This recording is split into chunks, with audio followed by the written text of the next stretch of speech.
सबको मेरी ओर से जय श्री राम। आज हम इस वीडियो में पढ़ेंगे भगवद गीता के दूसरे अध्याय का 15वां श्लोक। चलिए शुरू करते हैं। संबंध। पूर्व श्लोक में मात्रा स्पर्शों की तितिक्षा की बात कही। अब ऐसी तितिक्षा से क्या होगा, इसको आगे के श्लोक में बताते हैं। यम हि न व्यथयन्त्येते पुरुषं पुरुषर्षभ समदुःख सुखम धीरम सोमृतत्वाय कल्पते। व्याख्या। पुरुषर्षभ, मनुष्य प्राय परिस्थितियों को बदलने का ही विचार करता है, जो कभी बदली नहीं जा सकती और जिनको बदलना संभव ही नहीं। युद्ध रूपी परिस्थिति के प्राप्त होने पर अर्जुन ने उसको बदलने का विचार न करके अपने कल्याण का विचार कर लिया है। यह कल्याण का विचार करना ही मनुष्यों में उनकी श्रेष्ठता है। सम दुख सुखम धीरम। धीर मनुष्य सुख दुख में सम होता है। अंतःकरण की वृत्ति से ही सुख और दुख ये दोनों अलग अलग दिखते हैं। सुख दुख के भोगने में पुरुष चेतन हेतु है और वह हेतु बनता है प्रकृति में स्थित होने से। गीता 13वें अध्याय का 20वां-21वां श्लोक। जब वह अपने स्वरूप में स्थित हो जाता है, तब सुख दुख को भोगने वाला कोई नहीं रहता।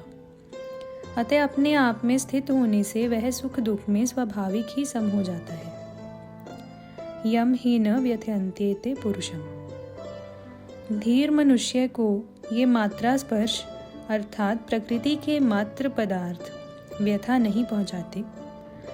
प्राकृत पदार्थों के संयोग से जो सुख होता है वह भी व्यथा है, और उन पदार्थों के वियोग से जो दुख होता है वह भी व्यथा है।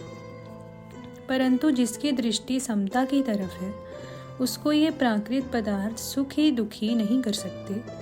समता की तरफ दृष्टि रहने से अनुकूलता को लेकर उस सुख का ज्ञान तो होता है, पर उसका भोग न होने से अंतःकरण में उस सुख का स्थायी रूप से संस्कार नहीं पड़ता। ऐसे ही प्रतिकूलता आने पर उस दुख का ज्ञान तो होता है, पर उसका भोग न होने से अंतःकरण में उस दुख का स्थायी रूप से संस्कार नहीं पड़ता।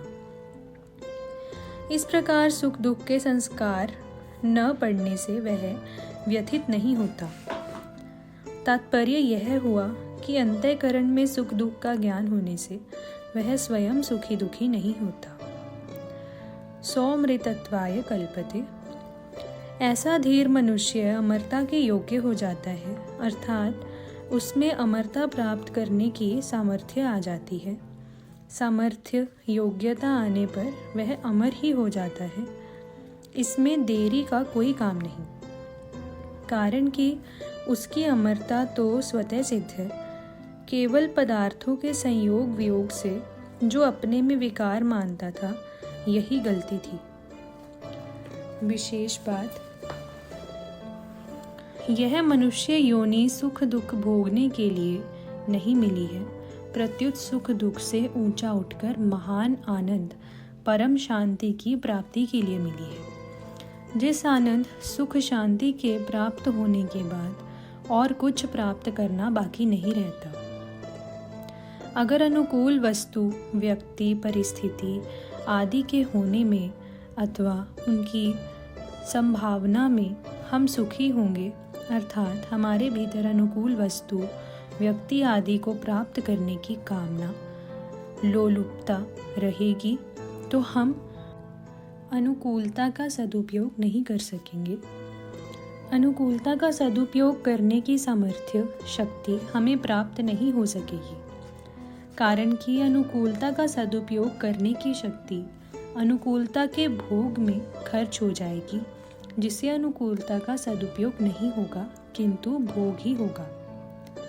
ऐसी रीति से प्रतिकूल वस्तु व्यक्ति परिस्थिति घटना क्रिया आदि के आने पर अथवा उनकी आशंका से हम दुखी होंगे, तो प्रतिकूलता का सदुपयोग नहीं होगा किंतु भोग ही होगा।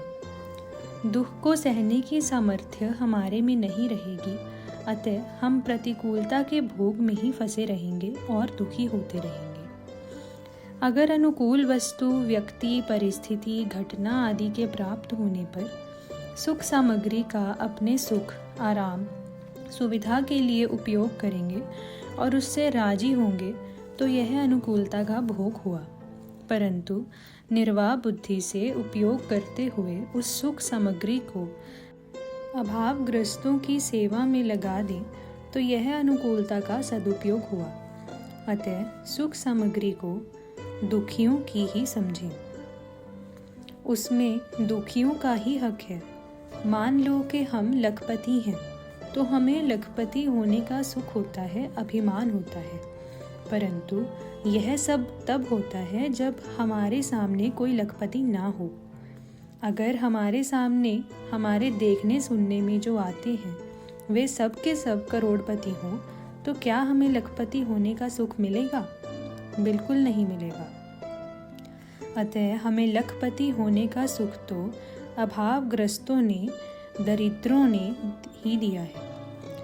अगर हम मिली हुई सुख सामग्री से अभावग्रस्तों की सेवा न करके स्वयं सुख भोगते हैं, तो हम कृतघ्न होते हैं। इसी से सब अनर्थ पैदा होते हैं, कारण कि हमारे पास जो सुख सामग्री है वह दुखी आदमियों की ही दी हुई है। अतः उस सुख सामग्री को दुखियों की सेवा में लगा देना हमारा कर्तव्य होता है। अब विचार यह करना है कि प्रतिकूलता का सदुपयोग कैसे किया जाए। दुख का कारण सुख की इच्छा, आशा ही है। प्रतिकूल परिस्थिति दुखदायी तभी होती है जब भीतर सुख की इच्छा रहती है। अगर हम सावधानी के साथ अनुकूलता की इच्छा का, सुख की आशा का त्याग कर दें, तो फिर हमें प्रतिकूल परिस्थिति में दुख नहीं हो सकता, अर्थात हमें प्रतिकूल परिस्थिति दुखी नहीं कर सकती। जैसे रोगी को कड़वी से कड़वी दवाई लेनी पड़े तो भी उसे दुख नहीं होता, प्रत्युत इस बात को लेकर प्रसन्नता होती है कि इस दवाई से मेरा रोग नष्ट हो रहा है। ऐसे ही पैर में कांटा गहरा गड़ जाए और कांटा निकालने वाला उसे निकालने के लिए सुई से गहरा घाव बनाए तो बड़ी पीड़ा होती है। उस पीड़ा से वह सिसकता है, घबराता है, पर वह कांटा निकालने वाले को यह कभी नहीं कहता कि भाई तुम छोड़ दो, कांटा मत निकालो। कांटा निकल जाएगा, सदा के लिए पीड़ा दूर हो जाएगी। इस बात को लेकर वह इस पीड़ा को प्रसन्नता पूर्वक सह लेता है। यह जो सुख की इच्छा का त्याग करके दुख को, पीड़ा को प्रसन्नता पूर्वक सहना है, यह प्रतिकूलता का सदुपयोग है। अगर वह कड़वी दवाई लेने से, कांटा निकालने की पीड़ा से दुखी हो जाता है, तो वह प्रतिकूलता का भोग है, जिससे उसको भयंकर दुख पाना पड़ेगा। यदि हम सुख दुख का उपभोग करते रहेंगे, तो भविष्य में हमें भोग योनियों में, अर्थात स्वर्ग, नरक आदि में जाना ही पड़ेगा। कारण कि सुख दुख भोगने के स्थान ये स्वर्ग, नरक आदि ही हैं। यदि हम सुख दुख का भोग करते हैं, सुख दुख में सम नहीं रहते, सुख दुख से ऊंचे नहीं उठते, तो हम मुक्ति के पात्र कैसे होंगे? नहीं हो सकते। 14वें श्लोक में भगवान ने कहा कि ये सांसारिक पदार्थ आदि अनुकूलता प्रतिकूलता के द्वारा सुख दुख देने वाले और आने जाने वाले हैं, सदा रहने वाले नहीं हैं, क्योंकि ये अनित्य हैं, क्षणभंगुर हैं। इनके प्राप्त होने पर उसी क्षण इनका नष्ट होना शुरू हो जाता है। ये पहले नहीं थे, पीछे नहीं रहेंगे और वर्तमान में भी प्रतिक्षण अभाव में जा रहे हैं। इनको भोगकर हम केवल अपना स्वभाव बिगाड़ रहे हैं, सुख दुख के भोगी बनते जा रहे हैं। सुख दुख के भोगी बनकर हम भोग योनि के ही पात्र बनते जा रहे हैं। फिर हमें मुक्ति कैसे मिलेगी? हमें भक्ति भोग की ही रुचि है, तो फिर भगवान हमें मुक्ति कैसे देंगे? इस प्रकार यदि हम सुख दुख का उपभोग ना करके उनका सदुपयोग करेंगे, तो हम सुख दुख से ऊंचे उठ जाएंगे और महान आनंद का अनुभव कर लेंगे। परिशिष्ट भाव। स्वरूप सत्ता रूप है, सत्ता में कोई व्यथा नहीं है।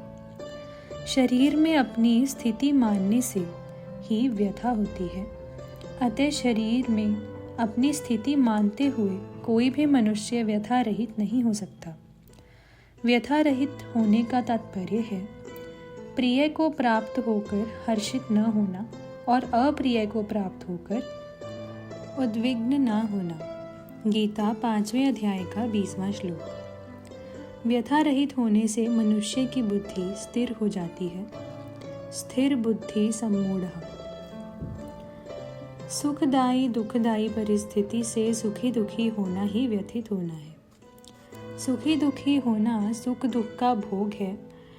भोगी व्यक्ति कभी सुखी नहीं रह सकता। साधक को सुख दुख का भोग नहीं करना चाहिए, प्रत्युत सुख दुख का सदुपयोग करना चाहिए। सुखदायी दुखदायी परिस्थिति का प्राप्त होना प्रारब्ध है और इस परिस्थिति को साधन सामग्री मानकर उसका सदुपयोग करना वास्तविक पुरुषार्थ है। इस पुरुषार्थ से अमरता की प्राप्ति हो जाती है। सुख का सदुपयोग है दूसरों को सुख पहुंचाना, उनकी सेवा करना, और दुख का सदुपयोग है सुख की इच्छा का त्याग करना।